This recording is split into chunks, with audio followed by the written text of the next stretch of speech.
Baik, selanjutnya saya akan jelaskan tentang hasil analisis iklan atau poster saya.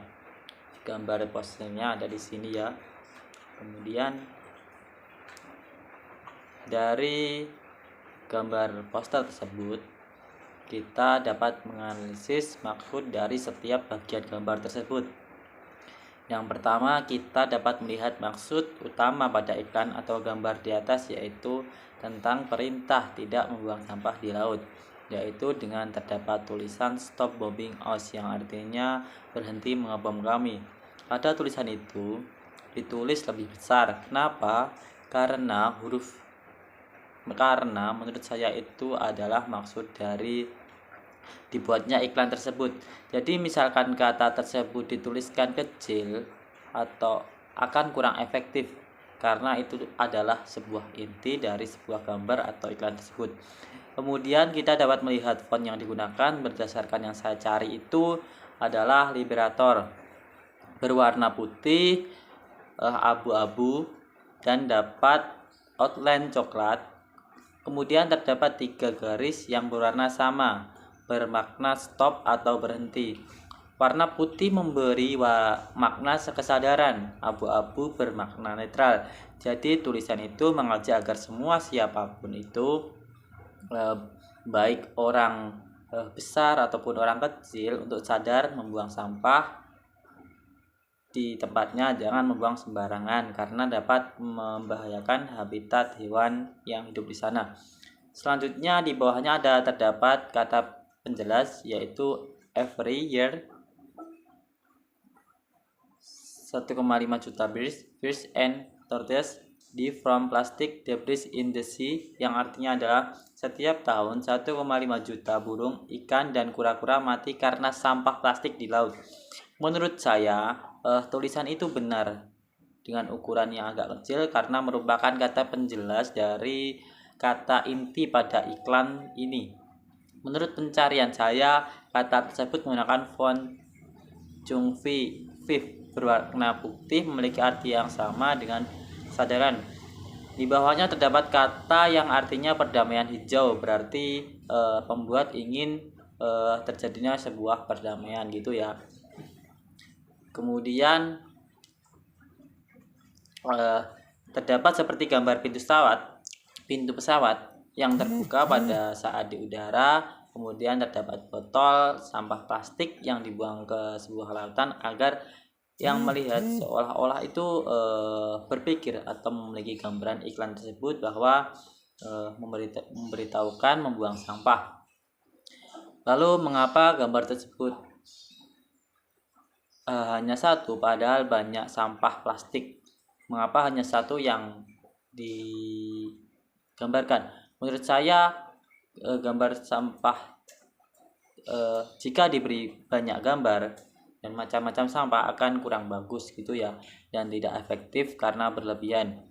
Dengan gambar yang jelas tersebut membuat semua orang melihat dan memahami lebih cepat dan mudah. Atau adapun backgroundnya seperti gambar lautan dan daratan yang sedikit blur, menandakan bahwasanya tempat itu jauh. Di gambar tersebut menurut saya itu menggambarkan bahwasanya orang-orang yang buang sampah sembarangan di laut, sehingga berbagai jenis hewan mati akibat pencemaran laut yang disebabkan karena adanya banyak sampah di laut.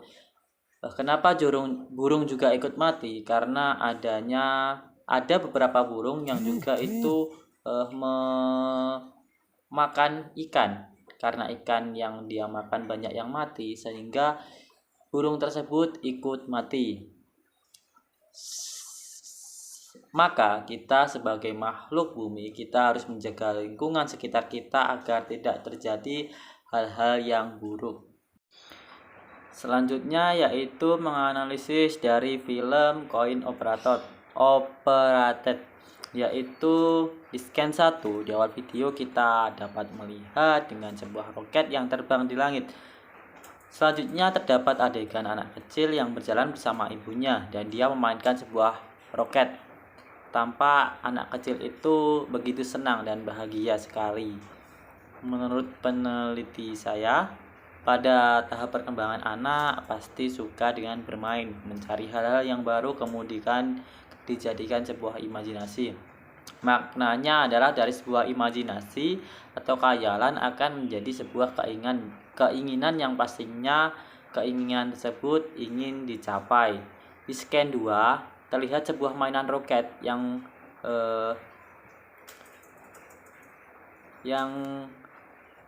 si anak mencoba untuk naik dengan memasukkan koin dengan tujuan agar roket tersebut bisa terbang ke langit sesuai dengan imajinasinya. Menurut saya, ketika kita melihat sesuatu yang kita bayangkan di depan mata, pasti kita bahagia, seolah-olah kita akan dapat mewujudkannya. Maknanya, untuk mendapatkan yang kita inginkan, pasti tidak bisa dilakukan dengan instan. Pasti ada gagal terlebih dahulu. Kemudian di scan 3 kita lihat si anak pun sedih dan dia berpikir bagaimana agar bisa terwujud. Dia melihat tulisan yang ada di kaca atau tembok itu ada gambar lemon. Kemudian dia muncul ide untuk berjualan agar bisa mengumpulkan koin dan mewujudkan keinginannya. Menurut peneliti, dengan imajinasinya yang tinggi dan dia melihat sekitar kemudian menjadikan keinginannya itu untuk meniru dan mencoba yang dia lihat. Maknanya, lingkungan dan apa yang kita lihat dapat membuat anak menjadi lebih imajinatif. Kemudian di scan keempat, dengan keinginan yang kuat, dia mendirikan sebuah minuman lemon dengan menaruh binatang-binatang menunjukkan seolah-olah keinginannya agar bisa terbang ke langit dan bisa mendapatkan koin kemudian bisa digunakan di roket kembali. Dia berusaha dari kecil hingga tua agar koinnya terkumpul banyak. Menurut peneliti, usaha adalah hal terpenting untuk menggapai sebuah keinginan agar terwujud. Walaupun usahanya dimulai dari hal-hal kecil, namun dengan giat dan konsisten pasti akan bisa mewujudkannya dengan pelan-pelan. Maknanya, setiap apa yang kita usahakan pasti akan membuahkan sebuah hasil yang kita inginkan walau melalui serangkaian proses yang panjang. Di scan 5 kita melihat bahwa anak itu yang dulunya berangan-angan sekarang sudah memiliki koin yang banyak. Kemudian tanpa lama-lama dia pergi ke roket tadi, ingin memasukkan semua koinnya agar bisa terbang bersama roketnya. Menurut peneliti, di mana itu merupakan tanda dari sebuah imajinasi yang dipikirkan oleh orang tersebut, karena gambarnya tadi yang terbang ke awan gitu ya. Maknanya, apapun yang kita usaha dari kerja keras pasti mendapatkan hasil yang memuaskan.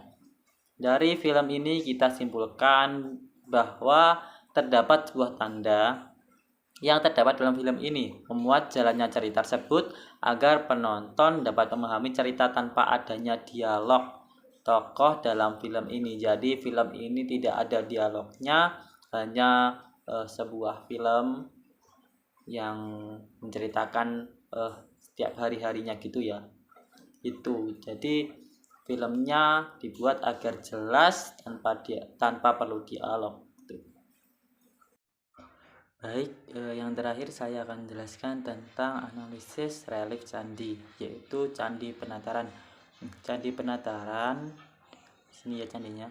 Candi Penataran itu nama aslinya adalah Candi Candi Palah. Sebuah gugusan candi bersifat keagamaan Hindu Siwaitis yang terletak di Desa Penataran, Kecamatan Legok, Kabupaten Blitar, Jawa Timur. Candi termegah dan terluas di Jawa Timur ini terletak di lereng barat daya Gunung Kelut di sebelah utara Blitar pada ketinggian 450 meter di atas permukaan laut. Dari prasasti yang tersimpan di bagian candi, diperkirakan candi ini dibangun pada masa Raja Srengga dari Kerajaan Kediri sekitar tahun 1200 Masehi dan berlanjut digunakan sebagai masa pemerintahan Wikramawardhana, Raja Kerajaan Majapahit sekitar tahun 1415. Berarti candi ini sudah cukup lama sekali ya. Di sini saya mengambil relief candi, yaitu tentang gambar dua orang dan ada gambar satu orang menaiki harimau.